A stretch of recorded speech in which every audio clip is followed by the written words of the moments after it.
Steam may have thousands of games available, but how many of them are actually good? My name is Graeldon and this is Steam Sequence, a series where I play through games on Steam in alphabetical order to see if there are any hidden gems among the piles of garbage. Today, for a 10th episode special, we're going to be playing and reviewing not one, not two, but 3 games, all of which come from the developer EcoGames. Let's see if any of them are diamonds in the rough. First up on the list today is Medieval Real Estate. This is one of the worst games I've ever played. I am also aware that my sense of scale for awful games may need to be recalibrated because of this series, but for now, this is pretty close to the top spot. Medieval Real Estate was released in January 2018 and is a game about buying and selling housing. This means that it came out after Make That Money. So, what's the premise?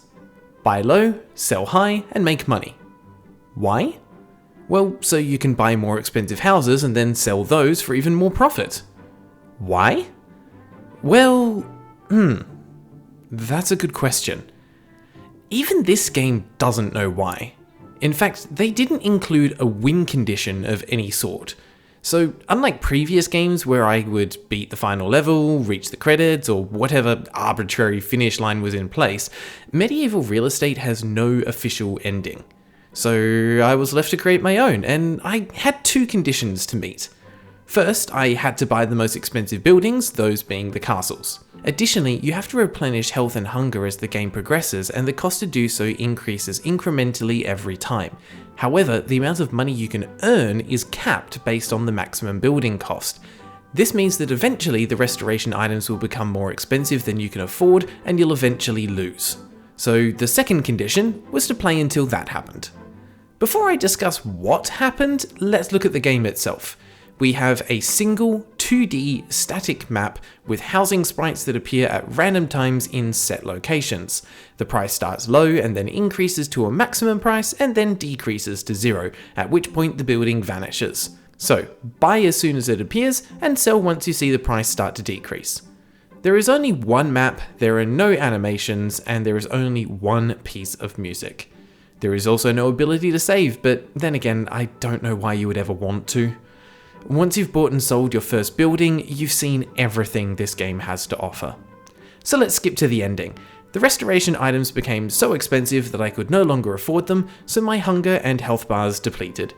It turns out that when this happens, the bar is automatically refilled and the relevant amount of gold is deducted from your current total.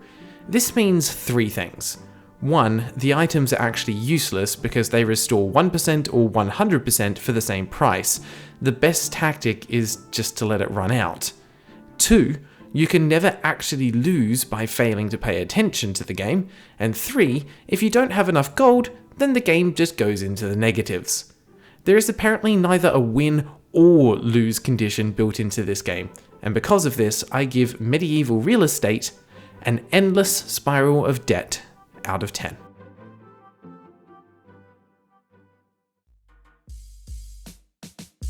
Introducing StockUp, a game about trading stocks. Released in September of 2017, after Make That Money but before Medieval Real Estate, this is essentially Stonks the game, but without the humour. Let's be honest, this is basically just medieval real estate but using stocks instead of buildings. The premise is the same, buy low and sell high. The difference here is that EcoGames have actually included some win and lose conditions, which I'll cover in a moment. The game consists of one screen. WASD moves the cursor and spacebar will either buy or sell the stock. Stocks are listed by name in the center of the screen, and stocks belonging to you or an AI opponent are listed under their name along with the price they were originally purchased at. The game is divided into 20 levels, which are essentially just targets to reach before your opponents do. If your cash total reaches it first, you advance to the next level. If an AI reaches it first, it's an instant game over. And fortunately, StockUp does have save files. Unfortunately, the chances of stock increasing or decreasing are basically 50-50, so luck is the deciding factor. Or so I thought. There is an extra game mechanic called a boost, which is shown in the scrolling news section at the bottom of the screen. Every now and then, a randomly selected stock will get an increase in its value, but this only applies to stock that has been purchased, not those waiting in the pool.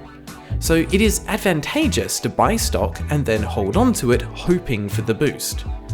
After a few failed attempts at beating all stages, with my best attempt reaching level 14, I noticed something interesting. Because the stock prices are updated every 3 seconds, or faster if you increase the speed, they thankfully included a pause button that allows you to freeze the current prices but continue to buy and sell stock. The interesting part is that stock boosts will still happen when the game is in this pause mode. I also figured out that the boosts have a roughly 50-50 chance of occurring once every 10 seconds and will increase the value of a stock by 15% of its current price. So, how do we take advantage of this? It's quite simple. We pause the game as soon as it starts and purchase one stock.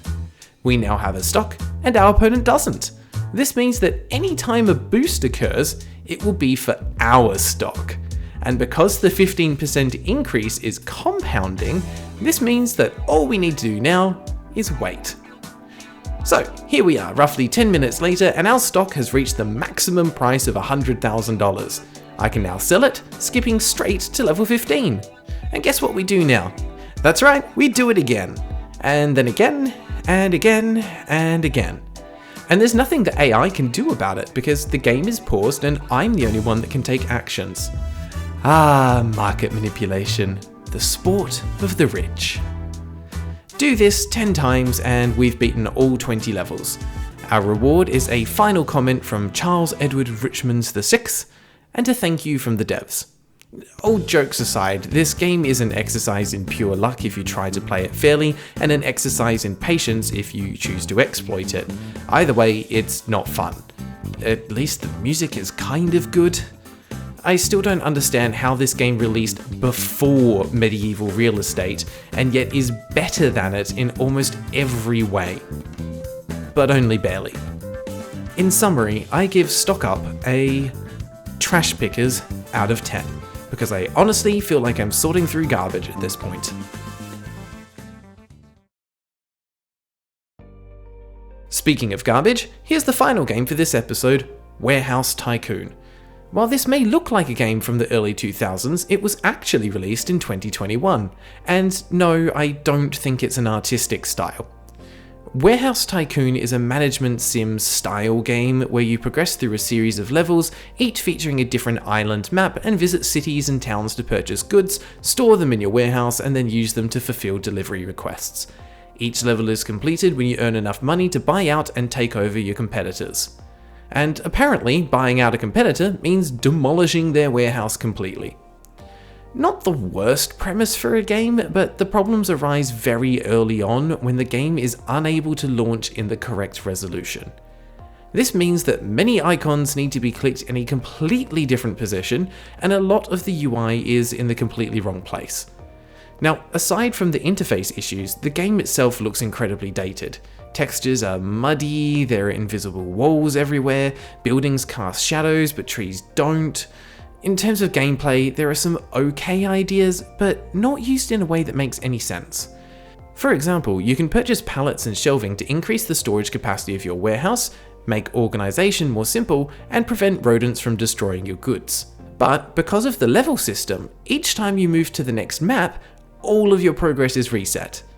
If the game had an open world style map where you and the AI were competing for deliveries, money could be used to purchase factories that produce goods at lower costs, and etc, then this game could have been decent, even with the graphics as they are. But it's not, and I don't get to play a fictional game. I have to play the janky mess that's in front of me. And apparently, this game is really janky. So much so that at one point I was unable to progress. I needed to buy this competitor's warehouse to finish the level, but whenever I tried to open the purchase menu, it immediately closed. I tried rebooting the game, changing areas, moving on to the next day, nothing worked. So while I haven't been able to finish this one, I'm content with knowing that I got as far as possible and that it took less than 2 hours, so I'm able to get a refund.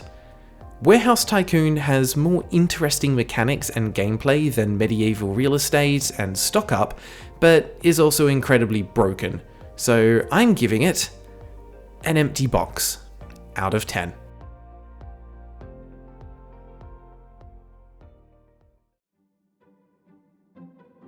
We've covered 3 games today, and I would recommend that you play exactly 0 of them. Ranging from dull, boring, and unfair to outright broken, EcoGames has shown that it is capable of producing games that fall somewhere between awful and surprisingly mediocre. And looking ahead, we have one more game by them to review, but that's going to be much, much further in the future. And yet I'm dreading it already. Thanks for watching, I hope you enjoyed this 3-in-1 special episode. Let me know your thoughts on this format in the comments below. Should I do more multi-game episodes, or stick to one in each? If you've made it this far, please leave a like to help the YouTube algorithm work its magic, and feel free to subscribe if you'd like to follow me on this weird gaming journey. And until next time, take care.